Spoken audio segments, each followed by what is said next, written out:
Good morning, everyone. Welcome back to the channel. My name's Kevin.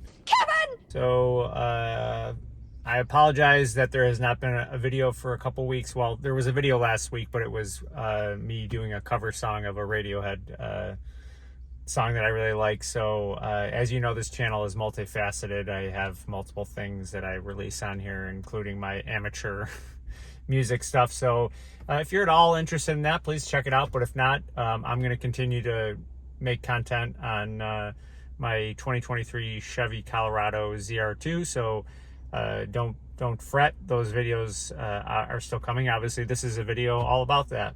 If you haven't liked and subscribed before we get any further into the video, but this video this week is about a problem that I had. And I'm kind of scratching my head as to what the problem was, whether it was operator error, this guy, or if it was some sort of electrical malfunction. And unfortunately, the result of the problem was that my interior of my truck got completely soaked.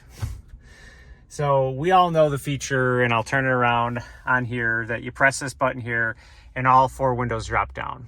Well, there's also a feature on your key fob that I forget the exact sequence. I think if you press the unlock button or the lock button and then you hold another button down for 5 seconds, all your windows are rolled down, which can be nice if for example, you've left your car in a hot parking lot and you want to let it air out for a second before you sit in it and get completely baked or whatever.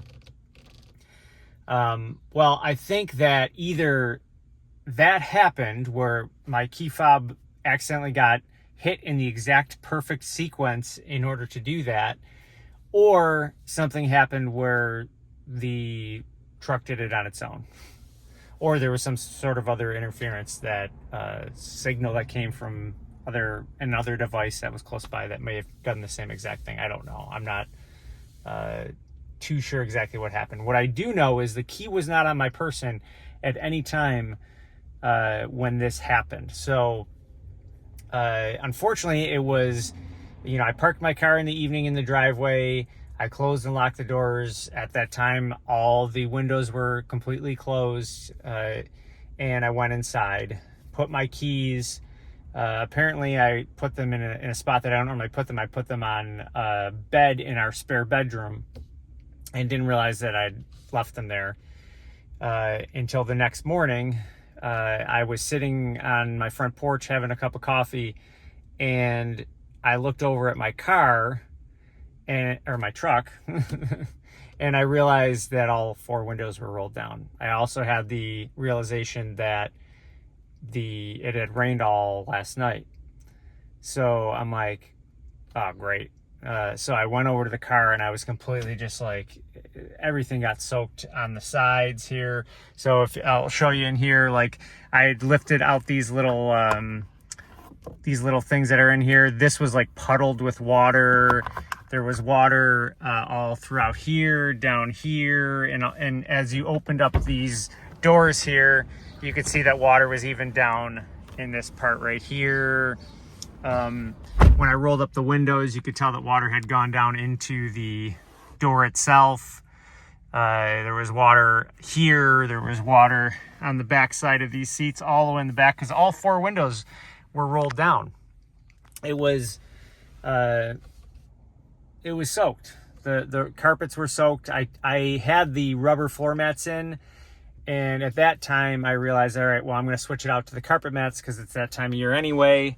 But I left the mats out of the car for about 2 days.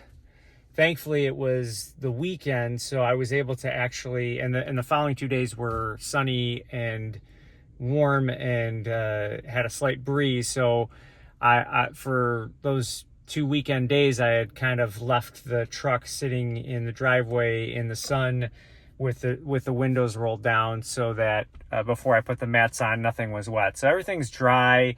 I mean, even the seats down here, you could see water was here, so I'm sure it seeped into the seat in some way, shape, or form.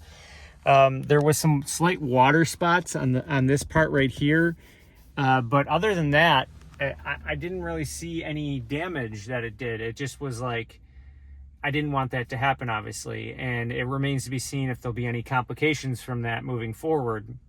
Now, the only thing I can think of that might have happened, other than some sort of weird glitch, and I've read on forums elsewhere that people have had this problem happen, where all four windows rolled down and they didn't do it or didn't do anything to do it, that because they were sitting on my spare bedroom bed, occasionally my cat goes up onto that bed. Now, I didn't see him go up onto the bed at any point in time, but he's up sometimes during the nighttime when we're sleeping. So he could have gone up there and theoretically have stepped on it in the right sequence. That's the only explanation for what could have happened, because no one sat on the keys because they were on a spot on a spare bedroom bed that no one was using. I just tossed them on there because in that room we also keep our printer, and I was printing something out, so I never sat down on the bed or anything like that. So I don't know when the windows rolled down, but clearly it was during the time that it was raining, so it had happened overnight sometime. And it just plain sucks, obviously. But I think maybe I dodged a bullet in that it didn't do any damage. Even going back to more things that I found wet, there was water all throughout this speaker grill here. So I don't know. Hopefully, I've played the stereo since then. It doesn't seem to be affected in any way, shape, or form. I'm thinking that maybe the 2 days that I kind of just let it air out was enough to not really do anything, because I didn't really take the truck anywhere or run it or anything like that. So as much as it sucked that it happened, I was fortunate that I was able to realize it happened and have a couple days to let the truck just kind of dry out a little bit. So we'll see. I'll keep you guys updated if there's any future developments on any malfunctions that happen. I just took the truck in for its first oil change at just over 6,000 miles. They recommend at 7,500 mile intervals in the owner's manual for oil changes. The dealership tries to get you to come in every 5,000 miles. They pay for the first oil change and tire rotation, which obviously I'm going to take advantage of. So they did that, and it was a real quick in and out thing. Obviously, they didn't notice anything at that time that was peculiar to them, or I'm sure they would have alerted me to something unusual that they saw if anything. I don't know that they would have even checked any of the areas that the water would have intruded in during a standard issue oil change. But so far still getting along good with the truck. I've been taking a lot of through oil miles. Yesterday I drove down to Pennsylvania, so it seems to be that the fuel economy on the truck has been holding pretty steady. Another thing about what I read on the forums about the truck getting the windows rolling down for other people is there's an option that you can go into the menu, into your menu here. And here, I'll see if I can recreate it. So you go into settings, you go into vehicle, and I think you go into remote unlock and start. And you can either select